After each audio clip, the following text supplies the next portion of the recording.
Hello दोस्तों, good morning. मैं TP sir आप सभी का स्वागत करता हूं। आइए आज हम कक्षा 10 की गणित में बहुत ही महत्वपूर्ण प्रश्नों का रिवीजन कर रहे हैं। तो ये है क्वेश्चन, कह रहा है कि दो संख्याओं का अंतर 26 है। कितना है? 26 है। और एक संख्या दूसरी संख्या की 3 गुनी है। संख्याएं ज्ञात करो। क्या करना है? संख्याएं ज्ञात करना है। तो बेटा हम मान लेते हैं कि माना, ध्यान दीजिए, माना संख्याएं x तथा y है। क्या है? x तथा y है।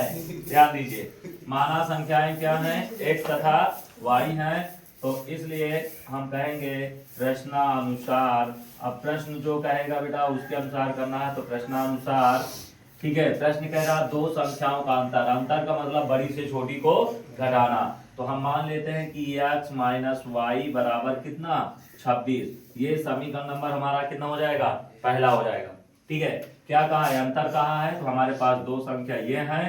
ठीक है, हम मानते हैं कि बड़ी संख्या ये, छोटी संख्या ये, क्योंकि अंतर का मतलब होता है बड़ी से छोटी में घटाना। तो x माइनस वाई बराबर कितना? 26। अब द्वितीय शर्त के अनुसार करते हैं। द्वितीय शर्तानुसार, ठीक है।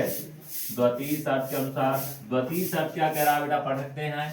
एक संख्या जो है, ठीक है, ध्यान देना, एक संख्या दूसरी संख्या की 3 गुनी है। दूसरी संख्या कितनी है?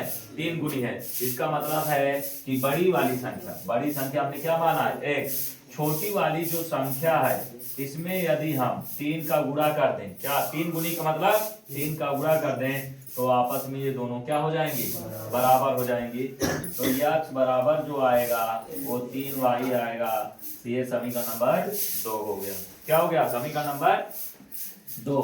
अब यहां से समझना बेटा, हम कहेंगे कि समीकरण, ठीक है, 2 से x का मान, ठीक है, समीकरण 2 से x का मान, ठीक है, समीकरण 1 में, ठीक है, 1 में रखने पर, ठीक है, क्या करने पर?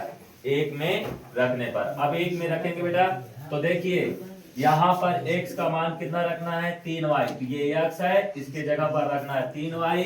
तो हम यहां से कहेंगे 3y माइनस y बराबर 26। कितना हो जाएगा? बराबर 26। 3 में से 1 गया, 2y बराबर 26। तो 2 1 के 2, 2 1 के 2, 2 तिहाई 6। तो y बराबर कितना आ गया? 13 आ गया। y बराबर 13। ठीक है। अब हम कहेंगे y का मान, ठीक है, y का मान समीकरण 2 में रखने पर, 2 में रखने पर। अब 2 में रखेंगे तो x बराबर 3 गुणे 13। तो x बराबर 39, x बराबर 39। तो हमारा आंसर क्या होगा? 39 होगा। ठीक है, क्या होगा? 39 होगा।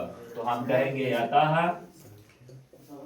अतः जो संख्याएं हैं, संख्याएं क्या होंगी? 13 कामा 39। ठीक है।